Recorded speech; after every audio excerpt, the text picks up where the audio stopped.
Hello everyone and welcome to Countdown to Game Day. I'm Rich McGowan, the high school sports reporter at the Savannah Morning News, and I'm here to tell you everything you need to know before heading out to the stadium. Tropical Storm Hannah made week 2 of the football season a crazy one, but it was also very entertaining as we had several games went right down to the wire. Savannah Christian was very impressive against defending Class A champion Emmanuel County Institute. It looks as though Coach Donald Chumley and his staff have that program to the point where it's going to contend year in and year out. For the Raiders, after losing so many great players from last year's team, to go into ECI and have a fourth quarter lead was very impressive. That should give Savannah Christian the confidence for the rest of the season. In other action, Benedictine survived a scrappy scare from Savannah High in a wild game at Memorial Stadium. Liberty County got a nice bounce-back victory over Beach. And in Giza action, Memorial Day defeated Power Thomas Jefferson Academy 27-14 to go 3-0 after going 2-9 all of last season. Look out for the Blue Thunder. And as for my predictions last week, I may have been off a little bit on the point spreads, or a lot of it, but I did go 4-0 in predicting the winners, and that puts me at 7-2 for the season. Not that I really care about statistics. Now, enough with last week. Let's get right into week 3. Now, the Storm last week postponed Johnson's game at Richmond Hill, and so the Atom Smashers should be well rested when they travel to South Effingham. Johnson is led by sophomore quarterback Christian Cooper. Cooper completed 12 of 28 passes in week 1 against Long County for 173 yards and 2 touchdowns, while also leading the team in rushing with 83 yards on 15 carries. But if Johnson is to end its 24-game losing streak, it'll have to crack the South Effingham defense. Offenses have averaged just 172 yards against the Mustang defenders and have yet to score a touchdown. On the offensive side of the ball, the Mustangs are led by the running back stable of Frank Manker, Wesley Ricks, and Jay Staley, forcing defenses to be disciplined in defending the tricky wing T offense. As much as I would love to see Johnson end the losing streak, it's hard to pick the Atom Smashers to win a game until they actually do so. In the end, I think South Effingham is just too strong for the Atom Smashers, and that's why I'm picking the Mustangs 35-6. Despite its loss to Benedictine last week, Savannah High may have gained the confidence it needs to get over the hump and get its first win of the season as the Blue Jackets hit the road to Richmond Hill. Savannah showed its big play capability in its first 2 games of the season, but the Blue Jackets need to be able to have consistent, sustained drives down the field in order to win. On the other side of the ball, the defensive line has to be better at stopping the run. The Blue Jackets have allowed close to 300 yards rushing in each of their first 2 games. Richmond Hill had some unexpected time off last weekend as its game against Johnson was postponed because of Hannah. That means the Wildcats are still feeling good coming off their 24-22 win over Bryan County in week 1. The Wildcats showed good balance in that game, gaining 156 yards through the air from quarterback Matt Williams and 166 yards on the ground from the running game. If they can continue to show that balance, the Wildcats may have their first 2-0 start since 1994.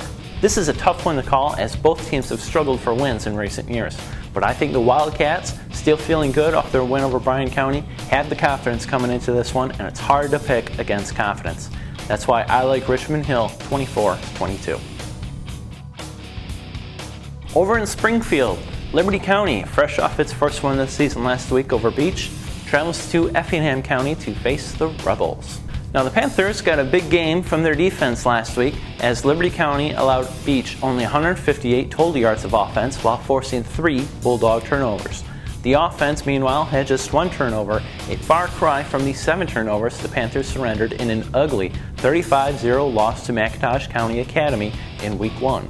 Now the question remains, which Panther team shows up this Friday? Effingham County, on the other hand, enters the game 0-2 and looking to rebound from a 28-14 loss to Athling County. In that loss, the Rebels gave up nearly 350 yards on the ground, and the defense can't allow that to happen again. Offensively, the Rebels went to the passing game more than usual last week, but this team won't win games without its running game, which needs to generate more than the 46 yards it totaled last week. Now this is the first meeting between the schools since 2001, and Effingham has won the last 4 meetings of the series. But I think that streak is going to come to an end this week. I'm taking Liberty County 28-16. On to the game of the week. where Benedictine makes its first foray into the very tough Region 2 AA when the Cadets host Jeff Davis.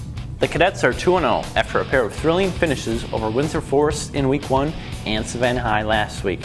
While those wins were nice, BC coach Bob Herndon knows the season begins for real with the start of region play. Though the Cadets are new to the region, they know they have to get off on the right foot. I went out to Benedictine this week to talk to Coach Herndon about the importance of Friday night's region opener. Well, I think it's important for every team that gets in region play.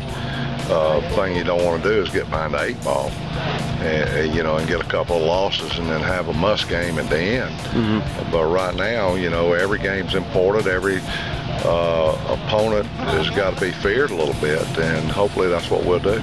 Well, one of my first coaching job was at Jeff Davis, so I know that they have a good bit of tradition. The type of kids they have are hard-nosed, have good community support. Right now, looks like they have a good senior class. They were 5-5 last year with a very young class, so they're a good football team. I wouldn't say it's one of the top teams in the region, but it's certainly one that can beat you on Friday night. Now the Cadets will do what they do, which is run the ball often with senior Caleb Collins and junior John Williams. Jeff Davis, however, boasts 13 players on its roster 250 pounds or heavier, meaning the Cadet offensive line is going to have its hands full opening holes against a big, aggressive defensive front. Now it's too early to call this a must-win game for BC, but given the difficulty of this region and a very good Pierce County team looming next week, the Cadets cannot afford to dig themselves an early hole. BC has won 2 close games to start the year, meaning they should be confident should this one come down to the wire. I think it'll be a good game, I think it'll be a close game, and in the end, I like BC to come out on top 20-16. That's it. Thank you very much for watching. Be sure to check back next week for another edition of Countdown to Game Day. For the Savannah Morning News, I'm Rich McGowan.